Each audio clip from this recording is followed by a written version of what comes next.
એઆઈના ઉપયોગથી એમણે જે દુશ્મનના ઠેકાણા છે ને એ બધું શોધવામાં અને એમાં એમને બહુ હેલ્પ થયેલી હતી. આ બધી વસ્તુઓ પણ છે.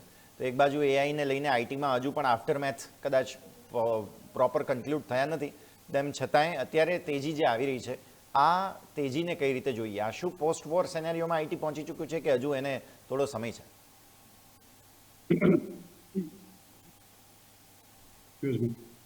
યસ, તમે જુઓ કે આ જ્યારે ઈરાન અને ઇઝરાયલ વચ્ચે આ વોર ચાલુ થઈ એ પહેલા આઈટી સેક્ટરમાં તો આપણે બહુ મોટું ધોવાણ ઓલરેડી જોયું હતું. અને ખાસ કરીને આર્ટિફિશિયલ ઇન્ટેલિજન્સને કારણે આપણે જાણતા હતા કે જે જાતની વાતો બજારમાં વહેતી થઈ હતી અને એન્થ્રોપિકની તમે અત્યારે વાત કરી, એને એ જ્યારે ઇન્ટ્રોડ્યુસ થયું ત્યારે સૌથી મોટું ડેમેજ આઈટી સેક્ટરે થયું હતું. એ વખતે આ યુદ્ધનું આવા થોડા ભડકારા ચોક્કસ વખત પણ થશે આટલી જલ્દી એવી કોઈ શક્યતા નહોતી. એટલે એ લોકો આઈટીના શહેરો તો વગર વોરે તો બોટમ આઉટ થઈ ચૂક્યા હતા. એટલે એમાં વધારે હજી ઘટાડવાની કોઈ શક્યતા દેખાતી નહોતી.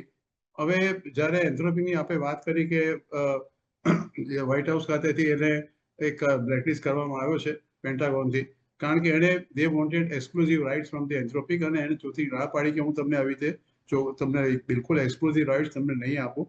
એટલે એને કીધું કે અમે તને બ્લેકલિસ્ટ કરીશું. તો એ સેજ કે ઓકે નથિંગ, એને બે લોકોએ બીજા સાથે સાઇન કર્યું.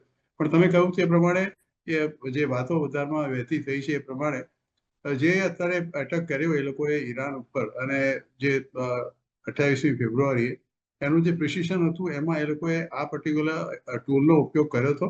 અને એ પ્રમાણે જ બધી એ લોકોએ શોધખોળ કરીને, ઇવન એવું કહેવાય છે કે વેનેઝુએલાના જે પ્રમુખને પકડ્યા એની અંદર પણ એન્થ્રોપિકનો એ લોકોએ ઉપયોગ કરીને એની એક્ઝેક્ટ લોકેશન શોધી કાઢ્યું હતું. એટલે આની અંદર પણ એ લોકોએ કર્યું જ છે. ભલે કદાચ પેન્ટાગોન એને એક્સેપ્ટન્સ આપે ના આપે, પણ મને એવું લાગે છે કે એન્થ્રોપિક એક એવું છે કે જેને ડેફિનેટલી વર્લ્ડ ઓવર એક માન્યતા મળી ચૂકી છે. અને આજે જે તમે જુઓ છો કે ઇન્ડિયા વિક્સની એક વોલેટિલિટીનો સૌથી મોટો ઇન્ડેક્સમાં ચિંતા કરવા વાળો આપણે સૌથી મોટો છે. એટલે લગભગ 4% ઉપર છે, 21.22 જેટલો છે. સાથે આઈટીના અમુક શેરો જે વિપ્રો છે ફોર એક્ઝામ્પલ, એમાં આપણે થોડી તેજી જોઈ 3% ઇન્ફોસિસ તમે જુઓ એ પણ 3% તેજીમાં, એમ્ફેસિસ તમે જુઓ એ પણ 2-2.5% તેજીમાં છે, ટીસીએસ છે, એસસીએલ ટેકનોલોજી છે, બધા શેર આજે ઉપરની તરફ જ છે.